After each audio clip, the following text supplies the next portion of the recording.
أعوذ بالله من الشيطان الرجيم بسم الله الرحمن الرحيم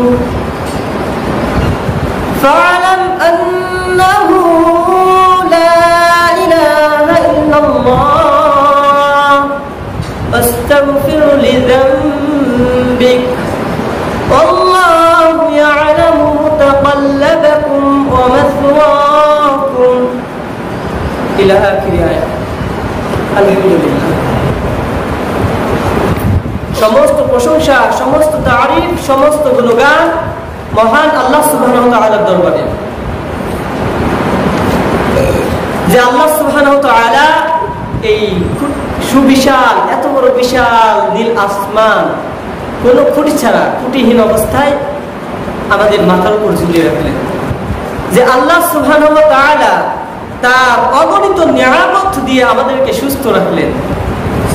যে আল্লাহ সুবহানাহু ওয়া তাআলা আমাদেরকে হাসপাতালে ভর্তি করে না রেখে, যে আল্লাহ সুবহানাহু ওয়া তাআলা আমাদেরকে বিপদগ্রস্ত না করে, যে আল্লাহ সুবহানাহু ওয়া তাআলা আমাদের ঈমানি দুর্বল পরিচয় না দিয়ে বাড়িতে বসে না রাখে, কাজের মধ্যে ব্যস্ত না রাখে, ঘুমিয়ে না রেখে খুতবা আলোচনা আরম্ভ হওয়ার পূর্ব মুহূর্তে মসজিদে আসার তৌফিক দান করলেন। সেই আল্লাহ সুবহানাহু ওয়া তাআলা দরবারে শুকরিয়া আদায় করি, সকলেই বলি আলহামদুলিল্লাহ। দরুদ ও সালাম বর্ষিত হোক মানবতার মুক্তির দূত জনাবে মুহাম্মদ রাসূলুল্লাহ সাল্লাল্লাহু আলাইহি ওয়াসাল্লাম। যেই রাসূল শুধু আমাদেরই রাসূল নন, এই রাসূল শুধু আমাদের জন্য রহমত নন, এই রাসূল শুধুমাত্র মুসলিম জাতির জন্যই রহমত নন। আমাদের রাসূল আল্লাহ রাসূল সাল্লাল্লাহু আলাইহি ওয়াসাল্লাম তিনি হলেন পুরা পৃথিবীর জন্য, পুরা বিশ্বের জন্য রহমত স্বরূপ। আর এই রাসূলের প্রতি যদি আমরা দরুদ ও সালাম পাঠ করি তা আল্লাহ সুবহানাহু ওয়া তাআলা আমাদের মান মর্যাদা বৃদ্ধি করে দেন। সুবহানাল্লাহ। তাই এই রাসূলের প্রতি দরুদ পাঠ করি, সালাম পাঠ করি, সকলে বলি আল্লাহুম্মা সাল্লি আলাইহি আল্লাহুম্মা বারিক আলাইহি। প্রিয় মুসল্লিন ইকরাম, আমি আমার খুতবাতে একটি আয়াতে কারিমা তিলাওয়াত করেছি। উক্ত আয়াতে কারিমাকে সামনে রেখে আলোচনাকে দীর্ঘায়িত করার চেষ্টা করব। ওয়া তাওফীকি ইল্লা বিল্লাহ, যদি আল্লাহ সুবহানাহু ওয়া তাআলা তৌফিক দেন। তা আমরা প্রত্যেকেই জানি যে আল্লাহকে, আমরা প্রত্যেকেই জানি আল্লাহকে ভয় করতে হবে। তা আল্লাহ সুবহানাহু ওয়া তাআলা তারপরে আল্লাহ রাসূল সাল্লাল্লাহু আলাইহি ওয়াসাল্লামকে অন্যভাবে বলতেছেন। আমি আজকে এই বিষয়ে আলোচনা করার চেষ্টা করবো ইনশাআল্লাহ। আমাদের মধ্যে চলতেছে স্বাধীনতার মাস, মার্চ মাস। 26শে মার্চ আমাদের স্বাধীনতা দিবস। ফেব্রুয়ারি মাস আমাদের মধ্যে থেকে বিদায় নিয়েছে। ফেব্রুয়ারি মাসটি ছিল আমাদের ভাষা আন্দোলনের মাস। আমরা মাতৃভাষা পেয়েছি, তাদের জন্য দোয়া করি যে সমস্ত শহীদ ভাইরা আমাদের মাতৃভাষা, মায়ের মুখের ভাষা, এই বাংলা ভাষার জন্য জীবন দিয়েছেন, আল্লাহ সুবহানাহু ওয়া তাআলা তাদের সকলকে জান্নাতবাসী করুন, সকলে বলে আমিন। তা আমরা স্বাধীনতা পেয়েছি দীর্ঘ 9টি মাস যুদ্ধের পর। আমাদের বাঙালি মানুষ, যুবকেরা, তরুণেরা তারা জীবন দিয়েছে, অনেক মা বোন ধর্ষিতা হয়েছে, তাদের সম্মান নষ্ট করেছে আমাদের দেশটাকে স্বাধীন করার জন্য, ঠিক কিনা?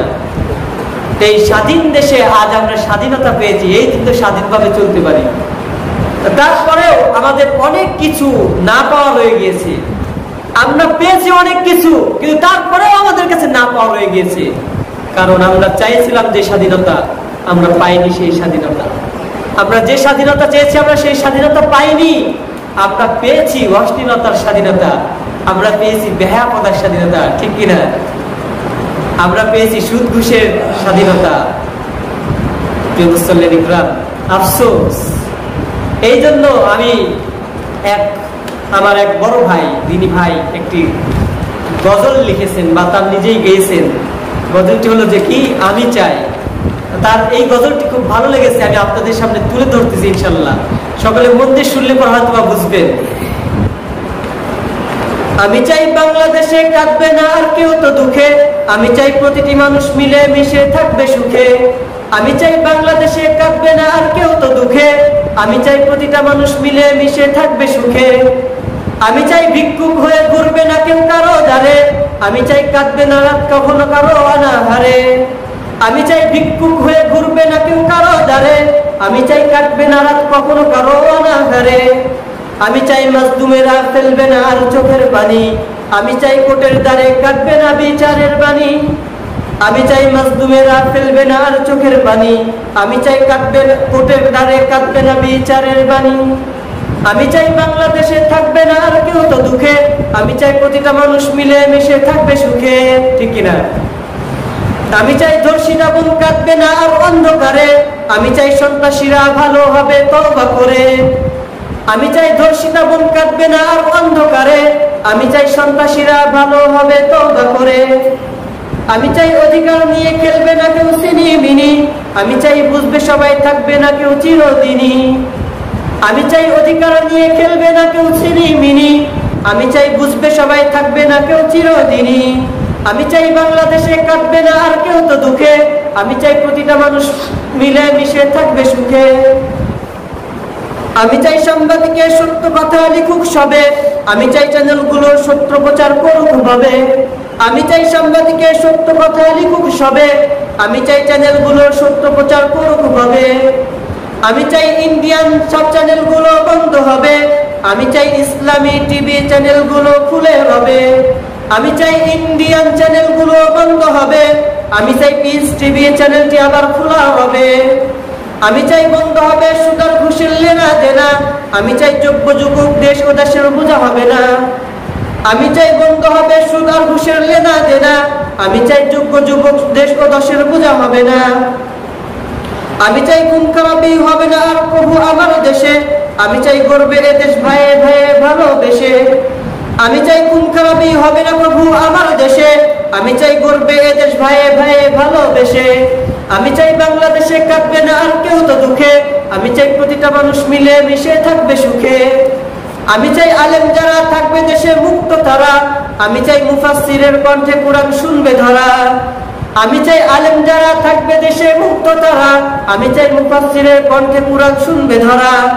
আমি চাই কারাগার থেকে ফিরবে আমার ভাইয়েরা ধীরে, আমি চাই কোরআনের পাখি মোদের মাঝে আসবে ফিরে। আমি চাই কারাগার থেকে ফিরবে আমার ভাইয়েরা ধীরে, আমি চাই কোরআনের পাখি মোদের মাঝে আসবে ফিরে। আমি চাই বাংলাদেশে থাকবে না আর কেউ তো দুঃখে, আমি চাই প্রতিটা মানুষ মিলে মিশে থাকবে সুখে। আমি চাই সংসদ থেকে বলবে সবাই রবের কথা, আমি চাই নেতারা সব মুছে দেবে দুঃখের ব্যথা। আমি চাই সংসদ থেকে বলবে সবাই রবের কথা, আমি চাই নেতারা সব মুছে দেবে দুঃখের ব্যথা। আমি চাই আইন হবে কোরআনের বিধান দিয়ে, আমি চাই থাকবে মানুষ শান্তি ও সুখ সঙ্গে নিয়ে। আমি চাই আইন হবে আল কোরআনের বিধান দিয়ে, আমি চাই থাকবে মানুষ শান্তি ও সুখের, আমি চাই থাকবে মানুষ সুখ ও শান্তির সঙ্গে নিয়ে। আমি চাই বাংলাদেশে থাকবে না আর কেউ তো দুঃখে, আমি চাই প্রতিটা মানুষ মিলে মিশে থাকবে সুখে, ঠিক কিনা? আমরা কেউ কি চাই দুঃখে থাকা? আমরা কেউই চাই না অসুখী থাকা, কিন্তু আমাদের বর্তমান প্রেক্ষাপট এমন একটা প্রেক্ষাপট এই গজলের সাথে সম্পূর্ণ কিছু মিলে যায়। প্রিয় মুসলিম ইকরাম, আমি যে আয়াতে কারিমা তিলাওয়াত করেছি, আয়াতে কারিমা হচ্ছে ফাআলাম আন্নাহু লা ইলাহা ইল্লাল্লাহ। আল্লাহ সুবহানাহু ওয়া তাআলা বলতেছেন জেনে নাও, অতঃপর বুঝে নাও, সুতরাং জ্ঞান অর্জন করে নাও। লা ইলাহা ইল্লাল্লাহ, আল্লাহ ছাড়া কোনো উপাস্য নাই, আল্লাহ ছাড়া কোনো মাবুদ নাই। কাকে বলতেছেন? কোরআন কি আমার উপর নাযিল হয়েছে? বলেন, কোরআন কি আমার উপর নাযিল হয়েছে? না, কোরআন নাযিল হয়েছে কার উপর? আল্লাহ রাসূল সাল্লাল্লাহু আলাইহি ওয়াসাল্লামের উপর। তা আল্লাহ রাসূল সাল্লাল্লাহু আলাইহি ওয়াসাল্লামকে আল্লাহ সুবহানাহু ওয়া তাআলা বলতেছে ফাআলাম আন্নাহু লা ইলাহা ইল্লাল্লাহ, তুমি জ্ঞান অর্জন করে নাও, জেনে নাও কি লা ইলাহা ইল্লাল্লাহ, আল্লাহ ছাড়া কোনো উপাস্য নাই। আল্লাহ ছাড়া কোনো উপাস্য আছে? এই কথাকে আমরা কেউ জানি না, এরকম কেউ আছি? আমরা সবাই তো জানি যে আল্লাহ ছাড়া কোনো উপাস্য নেই। তাহলে আল্লাহ রাসূল সাল্লাল্লাহু আলাইহি সাল্লাম তিনি একজন পয়গম্বর, তিনি একজন রাসূল, তিনি একজন নবী, তিনি কি জানতেন না? আল্লাহ রাসূল সাল্লাল্লাহু আলাইহি ওয়াসাল্লাম কি জানতেন না যে আল্লাহ ছাড়া কোনো উপাস্য নেই? আল্লাহ রাসূল সাল্লাল্লাহু আলাইহি ওয়াসাল্লাম জানতেন যে আল্লাহ ছাড়া কোনো উপাস্য নেই, কিন্তু তারপরে আল্লাহ সুবহানাহু ওয়া তাআলা কেন বললেন যে জ্ঞান অর্জন করে নাও, জেনে নাও? কেন বললেন? ভেবেছে কি? কখনো তো ভাবি নাই যে কেন বললেন। এটা বলার উদ্দেশ্য হচ্ছে, এটা বলার কারণ হচ্ছে আমার রব, আমার আল্লাহ সুবহানাহু ওয়া তাআলা, আমার প্রভু, তিনি এই দ্বারা দুটি জিনিস বুঝায়। একটি হলো কি, যে আল্লাহ সুবহানাহু ওয়া তাআলা এটি দ্বারা বোঝাতে চাচ্ছেন যে তুমি আল্লাহকে ভয় করে চলো। আর দ্বিতীয়টি যেটি বোঝাতে চাচ্ছে যে আল্লাহ ছাড়া কোনো ইবাদতের উপাস্য নাই, এই কথাটাকে কি আমরা যেন দিলের মধ্যে সবসময় স্মরণীয় করে রাখি। প্রিয় মুসল্লিরা, আমাদের কোনোটাই নাই, কাজেও নাই, ভয়েও নাই, শুধু মুখেই আছে, আমরা শুধু মুখেই বলি, ঠিক না? তারপর আল্লাহ সুবহানাহু ওয়া তাআলা বলতেছেন কি, আস্তাগফির লিযামবিক, এবং তুমি কি করো, তোমার পাপের জন্য তওবা করো। ওয়ালিল মুমিনিনা ওয়াল মুমিনাত, এবং মুসলিম নর এবং মুসলিম নারীদের জন্য তওবা করো। তাহলে প্রিয় মুসল্লিরা, এখানে বেশ পয়েন্ট দিয়ে কথা বলা যায় যে আল্লাহ সুবহানাহু ওয়া তাআলা প্রথমে বললেন ফা'লাম আন্নাহু লা ইলাহা ইল্লাল্লাহ, আল্লাহ সুবহানাহু ওয়া তাআলা ছাড়া কোনো উপাস্য নেই, কোনো মাবুদ নেই, কোনো রব নেই। এটা তুমি জ্ঞান অর্জন করো, তোমার বুদ্ধির মধ্যে নাও, তোমার চিন্তা চেতনার মধ্যে নাও যে আল্লাহ ছাড়া কোনো ইবাদতের উপাস্য মাবুদ নেই। তারপরে তুমি কি করো, তারপরে তুমি তোমার নিজের জন্য, তোমার নিজের পাপের জন্য আল্লাহর কাছে মাপ চাও, তওবা করো। তারপরে তুমি কি করো,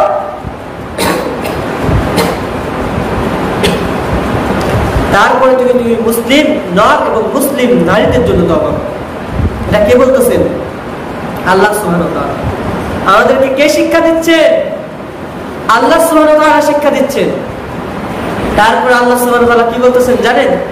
আল্লাহ সুবহানাহু ওয়া তাআলা বলতেছেন আল্লাহু ইয়ালামু, আল্লাহ সুবহানাহু ওয়া তাআলার জ্ঞান আছে, মুতাকাল্লাবাকুম, তোমার গতিবিধি সম্পর্কে, ওয়াদাওয়াকুম, এবং তোমার অবস্থান সম্পর্কে।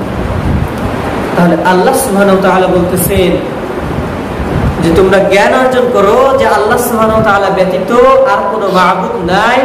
তারপরে তোমরা আল্লাহর কাছে মাফ চাও তোমাদের পাপের জন্য এবং মুসলিম নর এবং মুসলিম নারীদের জন্য। তাহলে প্রথমে কি করতে হবে? আল্লাহ সুবহানাহু ওয়া তাআলার জন্য জ্ঞান অর্জন করতে হবে। আল্লাহ সুবহানাহু ওয়া তাআলার জন্য জ্ঞান অর্জন করাটা কি আমরা কি বুঝি? আমরা প্রত্যেকেই তো জানি যে আল্লাহ সুবহানাহু ওয়া তাআলা তিনি একক, তার কোনো শরীক নাই, তিনি ক্ষমতাবান, তার সমতুল্য কেউ নাই, তিনি যা ইচ্ছা তাই করতে পারেন। তাহলে আল্লাহ সুবহানাহু ওয়া তাআলা আবার কেন জ্ঞান অর্জন করতে বলছেন? একটু বিষয়টা ভাববা নিয়ে না, বিষয়টা তো আসলে একটু চিন্তা নিয়ে যে কি ব্যাপার। আল্লাহ সুবহানাহু ওয়া তাআলা আমাদেরকে বলছেন না যে হে মুমিনগণ, বলছেন না যে হে মুহাম্মাদের উম্মতগণ তোমরা একটু আল্লাহর প্রতি জ্ঞান অর্জন করো, তা বলছেন না। আল্লাহ সুবহানাহু ওয়া তাআলা জ্ঞান অর্জন করতে বলতেছেন সরাসরি মুহাম্মদ সাল্লাল্লাহু আলাইহি ওয়াসাল্লাম। প্রিয় মুসল্লিরা, যদি আমরা আল্লাহ সুবহানাহু ওয়া তাআলার উপর জ্ঞান অর্জন করি, যদি আল্লাহ সুবহানাহু ওয়া তাআলার সম্পর্কে আমরা জ্ঞান অর্জন করি, আমরা যদি আল্লাহ সুবহানাহু ওয়া তাআলার সম্পর্কে জ্ঞান অর্জন করার চেষ্টা করি, আমাদের নিজেদের মধ্যে যদি ওই জ্ঞান অর্জন করার কথাটা জাগে, তবে আমার দ্বারা আপনার দ্বারা কোনো সময় করোনার ভয় হবে না, আমার দ্বারা আপনার দ্বারা কখনো মৃত্যুর ভয় হবে না। আমি আপনি সর্বমুহূর্তে প্রস্তুত থাকবো মৃত্যুর জন্য, ঠিক কিনা? মৃত্যুর জন্য প্রস্তুত থাকবো কি থাকবো না? আমাদের দায়িত্ব, আমরা তো মারা যাবে এটা আমরা সকলেই জানি। আল্লাহ রাব্বুল আলামিন কোরআন কারীমের মধ্যে বলতেছেন কুল্লু নাফসিন যায়িকাতুল মাউত, প্রত্যেকটা প্রাণীকে, প্রত্যেকটা আত্মাকে কি করতে হবে? মৃত্যুর স্বাদ গ্রহণ করতে হবে। এটা তো আমরা সকলেই জানি, কেউ কেউ অস্বীকার করতে পারি। যত বেধর্মী আছে, যত হিন্দু আছে, যত খ্রিস্টান আছে, যত নাসারা আছে, যত পণ্ডিত আছে, নাস্তিক আছে, সকলে সব কথা অস্বীকার করলে পরেও মৃত্যুকে কি কেউ অস্বীকার করতে পেরেছে? আজও পর্যন্ত কেউ পারেনি। আজও পর্যন্ত পৃথিবীতে কেউ মৃত্যুকে অস্বীকার করেনি। আমরা প্রত্যেকেই জানি আমরা মৃত্যুবরণ করবো। মৃত্যু এটা নির্ধারিত, অবধারিত। মৃত্যু আমাদের হবেই হবে, আসবেই আসবে, কিন্তু কোন সময় আসবে এটাকে আমরা জানি না। মৃত্যু কোন সময় আসবে এটা আমরা জানি না। তা এই জন্য আমাদের উচিত কি? মৃত্যুর জন্য প্রস্তুতি নিয়ে থাকা। যদি মারা গেলেই, মৃত্যুবরণ করলে যদি সব শেষ হয়ে যেত, তাহলে তো আলহামদুলিল্লাহ, আমাদের কোনো টেনশন ছিল না। খাওয়া দাওয়া ফুর্তি করো, কি আনন্দ, ঠিক না? তা আমাদের তো ওই টেনশন না, আমাদের টেনশন হলো পরকাল নিয়ে। পরকাল এটা এমন একটি যুগ, এমন একটি জায়গা, এমন একটি অবস্থান, এমন একটি পরিস্থিতি, যেই পরিস্থিতিতে কেউ কারো জন্য কি হবে না, উপকৃত হবে না, কেউ কারো সুপারিশ করতে পারবে না, কেউ কারো কথা বলতে পারবে না। আজকে আমি একটা কথা বলবো আর এখান থেকে যাওয়ার পর বলবো যে না আমি এই কথা বলি নাই। এই যে ছোট্ট যন্ত্র দ্বারা, এই মোবাইলের দ্বারা ভিডিও রেকর্ড হচ্ছে, এই রেকর্ড সাক্ষী দিবে কি যে আমি মিথ্যা বলছি নাকি আপনি মিথ্যা বলছেন? দিবে না? আল্লাহ সুবহানাহু ওয়া তাআলা কুরআনুল কারীমের মধ্যে বলতেছেন যে তোমার হাত, তোমার পা, তোমার নাক, তোমার শরীরের প্রত্যেকটা অঙ্গ সেদিন কি করবে? প্রত্যেকটা অঙ্গ সেদিন সাক্ষ্য দিবে। কোন দিন? কিয়ামতের দিন। তাহলে কিয়ামতের দিন আমাদের প্রত্যেকটা অঙ্গ সাক্ষ্য দিবে। এই হাত দিয়ে কত মানুষের টাকা মেরে দিয়েছি, এটা কি হাত সাক্ষ্য দিবে না? এই হাত দিয়ে ক্ষমতার বলে কত মানুষকে থাপ্পড় মেরেছি, এটা কি হাত সাক্ষ্য দিবে না? এই হাত দিয়ে কত মানুষের কান ধরে টেনে দিয়েছি, কোনো দোষ নাই, এটা কি সাক্ষ্য দিবে না? দিবে। এই মুখ দিয়ে, এই যে এই মুখ দিয়ে ছোট বাচ্চাদেরকে কত গালি দিয়েছি বিনা কারণে, এই মুখ কি সাক্ষী দিবে না? এই মুখ দিয়ে কত মানুষের গীবত দিয়েছি, এটা কি সাক্ষী দিবে না? দিবে। এই চোখ দিয়ে কত টিভির দিকে তাকিয়ে রয়েছি, এই চোখ দিয়ে কত অশ্লীল নারীর দিকে, বেহায়া পড়া নারীর দিকে তাকিয়ে রয়েছি, এই চোখ কি সাক্ষ্য দিবে না? এই চোখ দিয়ে কোরআন পড়িনি, চোখ কি সাক্ষ্য দিবে না? এই যে মাথা, এই মাথার মধ্যে আল্লাহ সুবহানাহু ওয়া তাআলা একটা ব্রেন দিল, বুদ্ধি দিল, এই বুদ্ধি দিয়ে কি কখনো আল্লাহর কথা চিন্তা করেছি?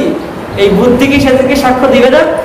এই যে পা দিয়ে আল্লাহর রাস্তায় মসজিদে হেঁটে গিয়েছি, নাকি সিনেমা হলে সিনেমা দেখতে গিয়েছি, নাকি পার্কে বেড়াইতে গিয়েছি, নাকি কোনো অশ্লীল কাজে ঘুরতে গেছি, এই পা কি সেদিন সাক্ষ্য দিবে না? দিবে। ওদিন সমস্ত কিছুই সাক্ষ্য দিবে। সেদিন আমার আপনার মিথ্যা বলার কোনো সুযোগ থাকবে না। আমি আপনি মিথ্যা বললেও সেই মিথ্যা সেদিন আমার হাত পা মেনে দিবে না, আমার অঙ্গ মেনে দিবে না। সেদিন তারা কি বলবে? বলবে তুই মিথ্যাবাদী, তুই মিথ্যা বলছস, কারণ তুই আমাকে দিয়ে এটা করেছিস, বলবে না? কি আশ্চর্য! আল্লাহু আকবার। অথচ আমরা উদাসীন। এই উদাসীনতাকে আমাদেরকে হিসাব দিতে হবে না। আমরা যখন মসজিদে ঢুকি সালাতের জন্য, আমরা যখন মাহফিলে যাই ওয়াজ মাহফিল শোনার জন্য, তখন আমরা সময় হিসাব করি, তখন আমরা ঘড়ির দিকে তাকাই, ঠিক কিনা? কয় মিনিট ধরে ওয়াজ করতেছে, কতক্ষণ ধরে আলোচনা করতেছে, টাইম 5 মিনিট বেড়ে গেল কিনা কমে গেল, এইটা তখন আমরা টেনশন করি। নামাজ আজকে 15 মিনিট ধরে পড়লো না 20 মিনিট ধরে পড়লো, এত টাইম দিয়ে নামাজ পড়ালো কেন? ঠিক কিনা? কারণ আমাদের সময়ের খুবই মূল্য, আমাদের সময়ের খুবই দাম, ঠিক কিনা? আপনি কি কখনো ভেবে দেখেছেন এই যে সময়ের মূল্য? আপনার কাজ, এত ব্যস্ততা, সময়ের মূল্য নিয়ে আপনি ভাবতেছেন। কিয়ামতের মাঠে যদি আল্লাহ সুবহানাহু ওয়া তাআলা আপনার 24টা ঘন্টার হিসাব চায়, তখন আপনি কি করবেন? আপনি ইমাম সাহেবকে বলেন যে হুজুর আপনি এত টাইম নিয়ে নামাজ পড়ান কেন, আমার কাজ থাকে, একটু তাড়াতাড়ি করবেন। হুজুর আপনি এত লং টাইম নিয়ে আলোচনা করেন কেন, একটু শর্ট করবেন, বাড়িতে অনেক কাজ থাকে। আল্লাহ যদি আপনাকে বলে যে তুই 24 ঘন্টার মধ্যে কতটুকু টাইম কি করেছিস হিসাব দিয়ে, পারবেন? আমি তো মনে হয় আমি পারবো না, আমি আটকে যাবো। আপনারা কি পারবেন হিসাব দিতে? আল্লাহ আকবার। আমরা কেউই পারবো না, আমরা প্রত্যেকেই আটকে যাব। আল্লাহ রাসূল সাল্লাল্লাহু আলাইহি ওয়াসাল্লাম বলতেছেন যে কিয়ামতের মাঠে আল্লাহ সুবহানাহু ওয়া তাআলার রহমত ব্যতীত কোন আমল, কোন নেক কাজ, কোন ভালো কাজ কোন ব্যক্তিকে জান্নাতে নিয়ে যেতে পারবে না। হযরত আয়েশা সিদ্দিকা রাদিয়াল্লাহু তাআলা আনহা, আল্লাহর রাসূলের স্ত্রী, তিনি বলতেছেন হে আল্লাহর রাসূল আপনাকেও কি নিয়ে যেতে পারবে না? তখন আল্লাহ রাসূল সাল্লাল্লাহু আলাইহি ওয়াসাল্লাম বলতেছেন না, আমি মুহাম্মদ যদি আল্লাহর রহমত না পাই তাহলে জান্নাতে যেতে পারবো না, তবে কিয়ামতের দিন আল্লাহর রহমত আমাকে ঘিরে রাখবেন। সুবহানাল্লাহ। তাহলে প্রিয় মুসলিম, কথাটা কি বুঝেছি? মনে হয় আমি বুঝাতে পারলাম না। কথাটা হলো যে এই আল্লাহ রাসূল সাল্লাল্লাহু আলাইহি ওয়াসাল্লাম বলতেছেন যে এই যে আমরা রমজান মাসে সিয়াম পালন করি, রোজা রাখি, এই যে শুক্রবার দিন জুমার সালাত আদায় করি, এই যে 5 ওয়াক্ত ফরজ সালাত আদায় করি, এই যে যাকাত দেই, এই যে দান সদকা করি, এই যে মানুষের সাথে ভালো ব্যবহার করি, এই যে সালাম দেই, এই যে কোরআন তেলাওয়াত করি, এই যে জিকির আজকার করি, এগুলো আমাকে আপনাকে জান্নাতে নিতে পারবে না। এটা কে বলতেছেন? আল্লাহ রাসূল সাল্লাল্লাহু আলাইহি ওয়াসাল্লাম বলতেছেন। তো তখন আয়েশা সিদ্দিকা রাদিয়াল্লাহু তাআলা আনহা, আয়েশা সিদ্দিকা হলেন আল্লাহ রাসূলের স্ত্রী, হযরত আবু বকর রাদিয়াল্লাহু তাআলা আনহু তার কন্যা, তার মেয়ে। তা আয়েশা সিদ্দিকা রাদিয়াল্লাহু তাআলা আনহা ইনি হলেন মহিলাদের দিক থেকে সর্বাধিক সবচেয়ে বেশি হাদিসের হাফেজা। সুবহানাল্লাহ। তিনি এত বেশি হাদিস মুখস্থ করেছেন, মুখস্থ রেখেছেন যে ইনার থেকে বেশি হাদিস কেউ বর্ণনা করতে পারেনি, কোন মহিলা বর্ণনা করতে পারেনি। তা এই আয়েশা তখন আল্লাহ রাসূলকে প্রশ্ন করছে, হে আল্লাহ রাসূল, আমরা না হয় কম ইবাদত করি, আমরা না হয় অল্প ইবাদত করি, আপনি তো কম ইবাদত করেন না, আপনাকেও কি আল্লাহ রহমত ছাড়া আপনার ইবাদত জান্নাতে দিতে পারবে না? তখন আল্লাহ রাসূল সাল্লাল্লাহু আলাইহি ওয়াসাল্লাম কি উত্তর দিলেন বলেন? আল্লাহ রাসূল সাল্লাল্লাহু আলাইহি ওয়াসাল্লাম উত্তর দিচ্ছেন যে না, আমি মুহাম্মদ। আল্লাহ রাসূল বলতেছেন না, আমি মুহাম্মদ, এই আমি মুহাম্মদকে আল্লাহর রহমত ছাড়া জান্নাতে যাওয়া সম্ভব নয়। কিন্তু কিয়ামতের দিন, ওই দিন আল্লাহ সুবহানাহু ওয়া তাআলার রহমত আমার চারপাশ ঘিরে রাখবে। সুবহানাল্লাহ। তাহলে আল্লাহ রাসূল সাল্লাল্লাহু আলাইহি ওয়াসাল্লাম তিনিও আল্লাহর রহমত ব্যতীত জান্নাতে যেতে পারবেন না। আল্লাহ সুবহানাহু ওয়া তাআলা তাকে রহমত দিয়ে ঘিরে রাখবে, এই কারণে তিনি জান্নাতি। তিনি জান্নাতি, তিনি ভালো মানুষ, তিনি নেককার মানুষ, এই কারণে আল্লাহ সুবহানাহু ওয়া তাআলা রহমত তাকে ঘিরে রাখবেন। আর আমাকে আপনাকে কি আল্লাহর রহমত ঘিরে রাখবেন? আমি কি চিন্তা করেছি যে আমরা আল্লাহর রহমত পাচ্ছি কি পাচ্ছি না? আমি কি কখনো ভেবে দেখেছি যে আল্লাহ সুবহানাহু ওয়া তাআলা আমাকে আপনাকে রহমত দিবে কিনা? আমি কি কখনো ভেবে দেখেছি যে আল্লাহর রহমত পাওয়ার মতো কাজ আমি আপনি করছি কিনা? আমি যদি আল্লাহর রহমত পাওয়ার মতো কাজ না করি, তাহলে কি আল্লাহ সুবহানাহু ওয়া তাআলা আমাদেরকে রহমত দিবে? বলেন, কখনো দিবে না। আমি যদি আল্লাহ সুবহানাহু ওয়া তাআলার রহমত পাওয়ার মতো ইচ্ছা পোষণ না করি, তাহলে কি আল্লাহ সুবহানাহু ওয়া তাআলা আমাদেরকে রহমত দিবেন? কখনো দিবেন না। আমি সালাত আদায় করতে আসতেছি কি জন্য? শুক্রবার জুমার দিন, এই দিনে যদি সালাত আদায় করতে না আসি, তাহলে লোকে খারাপ বলবে, মানুষই খারাপ বলবে। বাপ দাদাকে দেখেছি তারা শুক্রবার দিন সালাত আদায় করতে যেত, এই জন্য যায়। এই সালাত কি আল্লাহ সুবহানাহু ওয়া তাআলার কাছে গৃহীত হবে? এই সালাত কি আল্লাহর রহমত পাওয়ার আশায় পেলাম? এই সালাত কি আমাকে আপনাকে বিপদ থেকে মুক্ত করবে? এই সালাত কি আমাকে আপনাকে জান্নাতে নিয়ে যেতে সক্ষম হবে? হবে না। আমরা যারা শিক্ষিত সমাজ রয়েছে, আমাদের যুবকেরা যারা রয়েছে, অনেক শিক্ষা অর্জন করার পর ইন্টারভিউ দিতে যায়। ইন্টারভিউ, চাকরির জন্য ইন্টারভিউ দিতে যায়, তার আগের থেকে একটা মনে ভয় আসে, আতঙ্ক আসে যে মনে হয় পারবো না, মনে হয় আটকে যাব। যখন সে ইন্টারভিউ দিতে যায়, তাকে সহজ সরল প্রশ্ন যদি করা হয়, খুব সহজ, অতি সহজ প্রশ্ন যদি করা হয়, তখন সেই প্রশ্নের কাছে আটকে যায় না? যায়। তখন সে থতমত খেয়ে যায় যে কি বলবো, কিভাবে বলবো, এইভাবে বলতে হবে কি হবে না, এরকম চিন্তা মাথায় কাজ করে। তা সেই আসলে ওই ব্যক্তিটা জানে না এরকমটা নয়, ওই যে ইন্টারভিউ দিতে গেছে সে ওটা জানে না এরকমটা নয়। সে জানে যে ইন্টারভিউ দিতে গেছে, সে তাকে যতটুকু প্রশ্ন করেছে, ও যদি যে প্রশ্ন করেছে তাকে প্রশ্ন করে, তাহলে ওই ব্যক্তি উত্তর দিতে পারবে না, এত বেশি সে জানে। কিন্তু তারপরেও সে আটকে যাচ্ছে, সে থমকে যাচ্ছে, সে থেমে যাচ্ছে। কেন?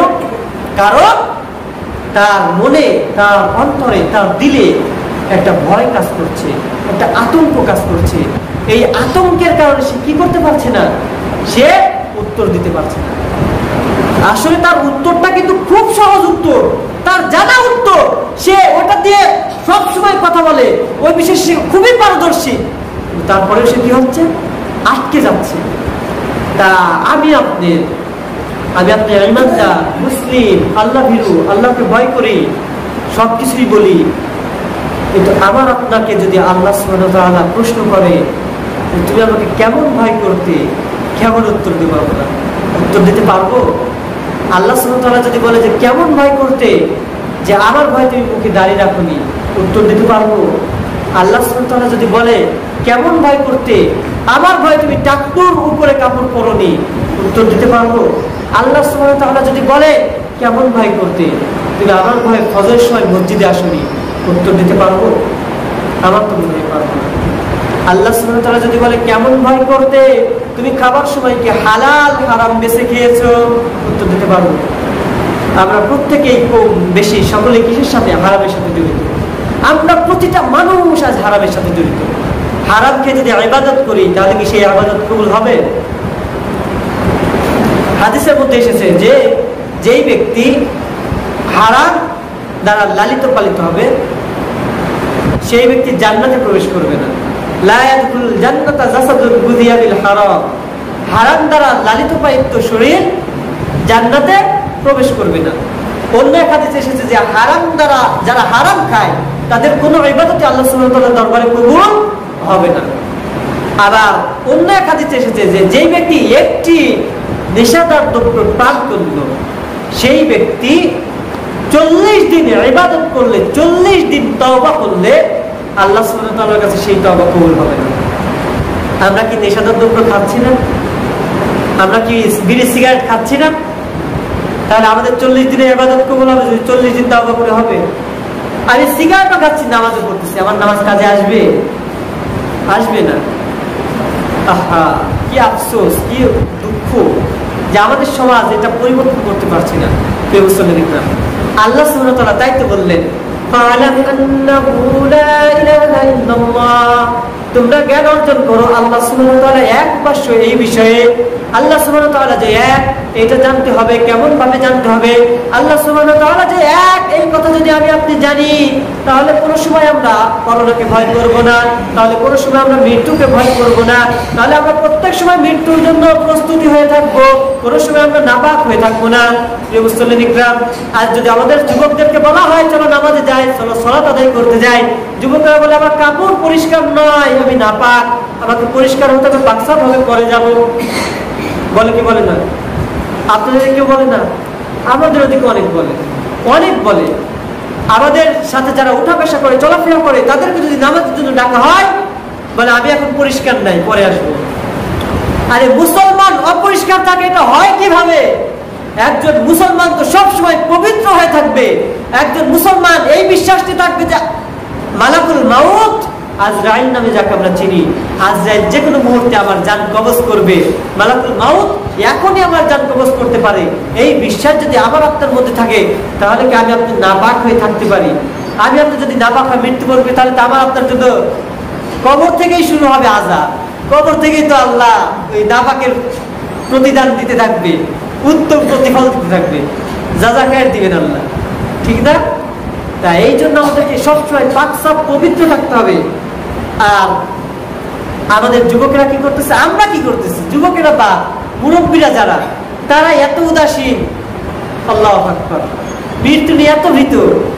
আজ মানুষের সাথে সালাম দিয়ে মুসাফা করতে গেলে করতেছে যে না না মুসাফা করা যাবে না। কেন? ভাইরাস ছড়িয়ে যাবে। আল্লাহ সুবহানাহু ওয়া তাআলা আপনাকে যদি মারতে চান, আল্লাহ সুবহানাহু ওয়া তাআলা যদি আপনাকে বিপদগ্রস্ত করতে চান, তবে করোনা নয়, তবে ভাইরাস নয়, আল্লাহ সুবহানাহু ওয়া তাআলা আপনাকে এমনিতেই পারবেন না? এই বিশ্বাসটা ফালাম আন্নাহু লা ইলাহা ইল্লাল্লাহ, এই জ্ঞান অর্জন করা হলো এটাই যে আল্লাহ সুবহানাহু ওয়া তাআলা করোনা নয়, আল্লাহ সুবহানাহু ওয়া তাআলা ভাইরাস নয়, আল্লাহ সুবহানাহু ওয়া তাআলা আমাদেরকে এমনিতেই স্বাভাবিকভাবে এই মসজিদে বের হয়ে যাচ্ছি, জুতার সাথে গুদাকে, স্যান্ডেলের সাথে গুদাকে কেউ পরে, স্যান্ডেলের সাথে গুদাকে উল্টে পড়ে যাব, পড়ে যায় মারা যাব, এরকম হয় না? এরকম অনেক নজির আছে, এরকম অনেক দেখা আছে, এরকম অনেক তথ্য আছে যেগুলো যদি আমরা লক্ষ্য করি, ফলো করি তাহলে দেখতে পারবো বা বুঝতে পারবো যে আসলে করোনা এটা আসলে একটা আতঙ্কিত বিষয়। এটা থেকে আমি অসতর্কতা অবলম্বন করতে বলছি না, অবশ্যই সতর্কতা অবলম্বন করতে হবে। ইসলাম কখনো অসতর্কতা অবলম্বন করতে বলেননি। আল্লাহ রাসূল সাল্লাল্লাহু আলাইহি ওয়াসাল্লাম বলেছেন যে আজওয়া খেজুর প্রতিদিন সকালে যদি কেউ 7টা করে খায় তাহলে সে রোগবালা থেকে মুক্ত থাকবে। তার মানে ইসলাম আগে থেকে আমাদেরকে সচেতন করেছেন। আল্লাহ রাসূল সাল্লাল্লাহু আলাইহি ওয়াসাল্লাম আমাদেরকে নামাজ শিক্ষা দিয়েছেন, পবিত্রতা শিক্ষা দিয়েছেন। আমরা যদি 5 ওয়াক্ত সালাত আদায় করি, 5 ওয়াক্ত কি আমাদের হাত মুখ সবকিছু ধুচ্ছি না, ওযু করতেছি না? এই ওযু করলে পরে কি আমরা নাপাক থাকি? পাক হই, পবিত্র হই।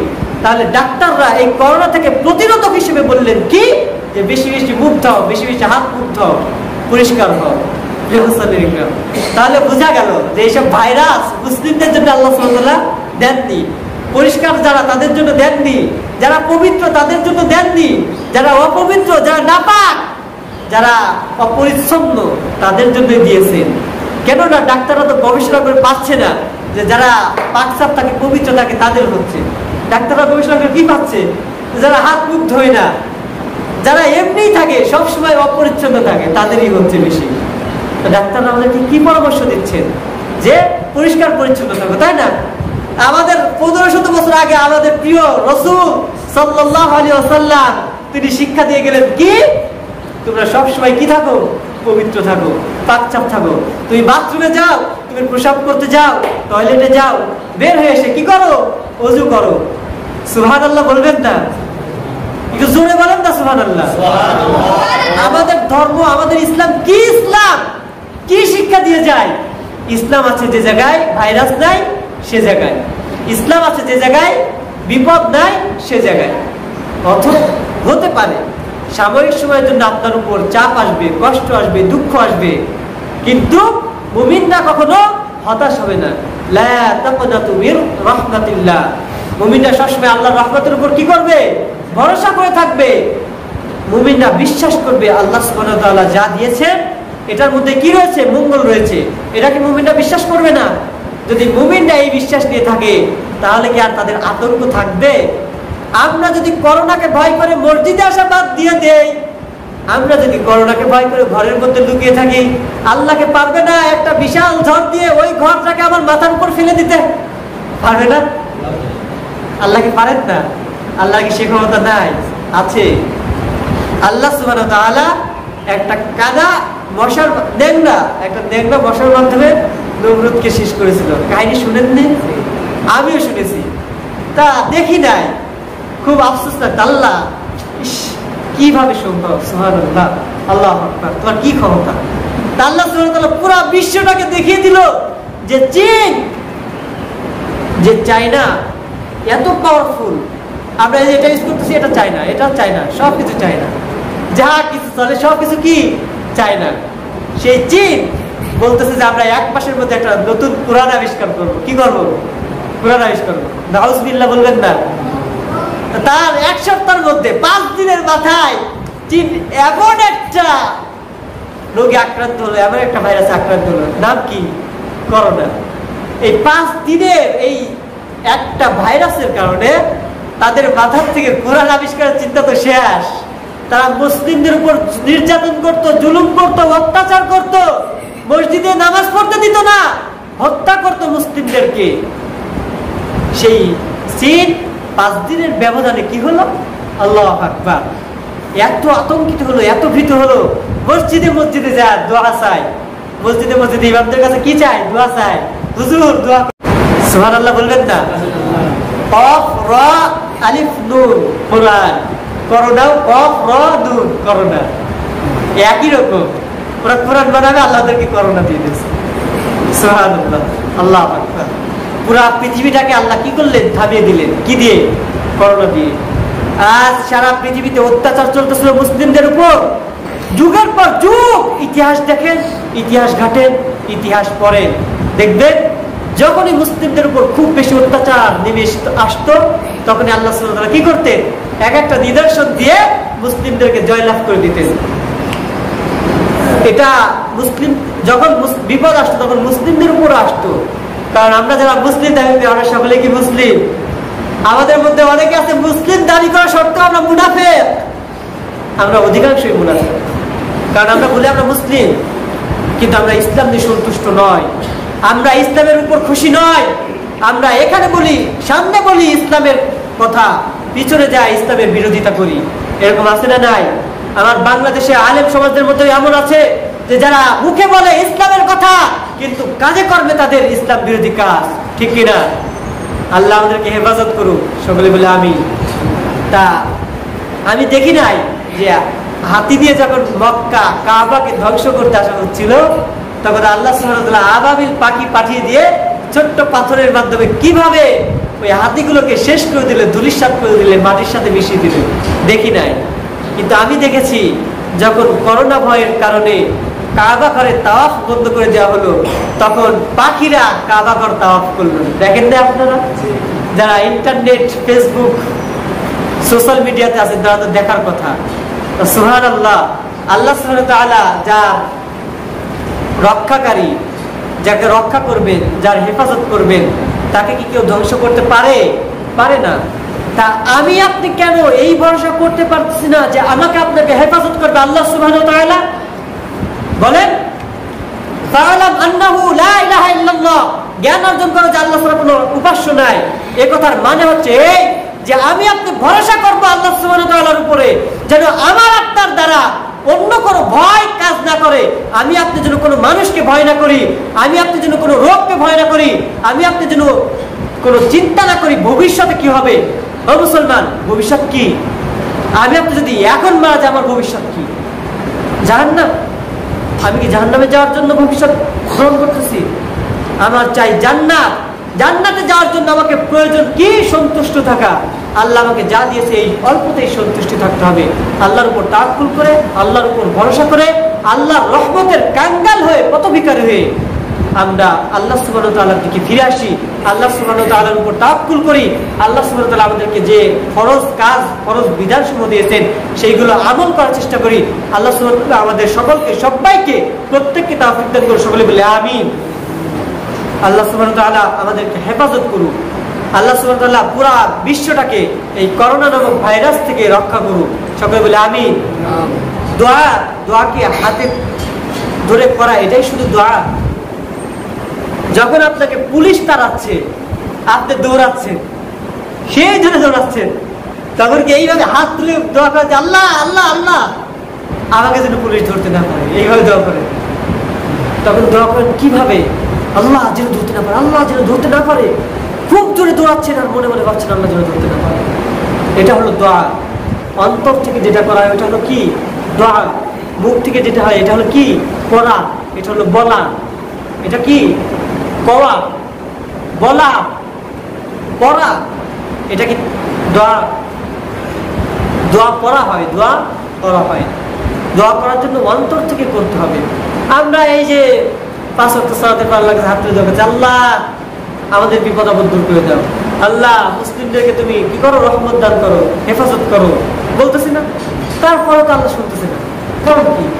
কারণ আমরা অন্তর দিয়ে দোয়া করছি না, আমরা মুখে বলছি। আল্লাহ কি মুখের কথা শোনেন না অন্তরের কথা শোনেন?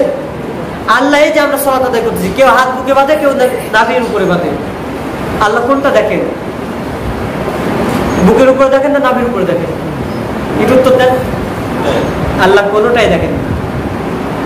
আল্লাহ বুকের উপরে বাঁধা দেখেন না, আল্লাহ নাভির উপরে বাঁধা দেখেন। আল্লাহ দেখেন কি? তাকওয়া। অন্তরে কি ভাবতেছে, তিনি কোন ইচ্ছা এটা করতেছেন, আল্লাহ সুবহানাহু ওয়া তাআলা এটা দেখেন। আল্লাহ সুবহানাহু ওয়া তাআলা দেখেন বলতে আবার নেগেটিভ ভাবে নিয়েন না। আল্লাহ সুবহানাহু ওয়া তাআলা সবকিছুই দেখেন, সবকিছু জানেন। তিনি সবকিছুর উপরে কি? জ্ঞানী, মহাজ্ঞানী। আল্লাহর চেয়ে জ্ঞানী কেউ আছে? কেউ নেই। আল্লাহ সুবহানাহু ওয়া তাআলা বলতেছেন পরে আয়াতে যে কি? ওয়াস্তাগফির লিযানবিকা ওয়ালিল মুমিনিনা ওয়াল মুমিনাত। তোমরা আল্লাহ সম্পর্কে লা ইলাহা ইল্লাল্লাহ, আল্লাহ ছাড়া কোনো উপাস্য নাই, এই সম্পর্কে জ্ঞান অর্জন করো। তারপর কি করো? তোমার নিজের জন্য তওবা করো। প্রথমে কার জন্য তওবা করতে হবে? নিজের জন্য তওবা করতে হবে। তারপর মুসলিম নর এবং মুসলিম নারীদের জন্য তওবা করতে হবে। এরপর আল্লাহ সুবহানাহু ওয়া তাআলা বলতেছেন আল্লাহু ইয়ালামু মুতাকাল্লাবাকুম ওয়া মাথওয়াকুম। আল্লাহ সুবহানাহু ওয়া তাআলা জ্ঞান রাখেন, জানেন, অবগত কি তোমার গতিবিধি, তুমি কিভাবে চলতেছো এবং তোমার অবস্থান, তুমি কোথায় রয়েছো। প্রিয় মুসলিম ইকরাম, আমরা যে হারামের মধ্যে দিয়ে চলতেছি, আমরা যে সুদের মধ্যে দিয়ে চলতেছি, আমরা যে অশ্লীলতার মধ্যে দিয়ে চলতেছি, এটাকে আল্লাহ সুবহানাহু ওয়া তাআলা বুঝতেছেন না? আল্লাহ সুবহানাহু ওয়া তাআলা জ্ঞান নেই? আছেন। তারপর আল্লাহ সুবহানাহু ওয়া তাআলা কিছু বলেন না কেন? আল্লাহ সুবহানাহু ওয়া তাআলা আমাদেরকে স্বাধীনতা দান করেছে। আমরা বাংলাদেশ স্বাধীন পেয়েছি, কিন্তু দুঃখের বিষয় স্বাধীনভাবে হক কথা বলতে পারি না। ঠিক কিনা? আমরা স্বাধীনভাবে অশ্লীলতা করতে পারি, স্বাধীনভাবে হক কথা বলতে পারি না, স্বাধীনভাবে আমরা সঠিক পথে চলতে পারি না। আল্লাহ সুবহানাহু ওয়া তাআলা আমাদেরকে স্বাধীনভাবে হক কথা বলার, বোঝার এবং যে পরিমাণ জ্ঞান অর্জন করার দরকার আল্লাহ সুবহানাহু ওয়া তাআলা আমাদেরকে দান করুন। সকলে বলে আমিন। শুধু কি এক এলাকার একজন ছেলে হাফেজ হবে আর বাকি সবার কারণ কোরআন পড়া লাগবে না এমন? এই যে আপনাদের বাড়ির মসজিদের পাশে হাফেজ মামুন হাফেজ হয়েছেন, আলহামদুলিল্লাহ, অনেক ভালো। ওই শুধু কোরআন পড়া লাগবে, আর কারো কোরআন পড়া লাগবে না, তাই না? হ্যাঁ, এরকমটা নয়। কোরআন প্রত্যেকের জন্য। কোরআন শুধু মুসলিম নয়, অমুসলিমদের জন্য কোরআন। কোরআন পৃথিবীর প্রত্যেকটা মানুষের জন্য রহমত। আর আমরা মুসলিম, আমাদের জন্য তো ফরজ বললে পরে ভুল হবে, ফরজের থেকেও বেশি কিছু, ঠিক না? আর কোরআনের জ্ঞান আমাদের নাই, আমরা কোরআন তিলাওয়াত করতে জানি না, আমরা কোরআন পড়তে জানি না। এটা আফসোস, দুঃখ, কষ্ট লাগে, লজ্জা লাগে। কারণ আপনারা তো আমাদের দিনী ভাই, আপনারা তো দিনী ভাই। যখন এই কথা মানে মাথা নত করতে হয় যে না, আমাদের দিনী ভাইরা কোরআন পড়তে জানে না, কোরআন বুঝে না, কোরআনের কেউ অপব্যাখ্যা করলে আপনি বুঝবেন কিভাবে? আপনি যদি কোরআন পড়েন তাহলে আপনি যতটুকু বুঝে পড়তেছেন ওর থেকে বেশি কিছু আছে। তা আমরা প্রত্যেকেই কোরআন পড়ার প্রচেষ্টা শুরু করবো, ইনশাআল্লাহ। করবো তো ইনশাআল্লাহ। আল্লাহ সুবহানাহু ওয়া তাআলা আমাদের তৌফিক দান করুন। ওয়া আখিরু দাওয়ানা আলহামদুলিল্লাহি রাব্বিল আলামিন। আল্লাহ।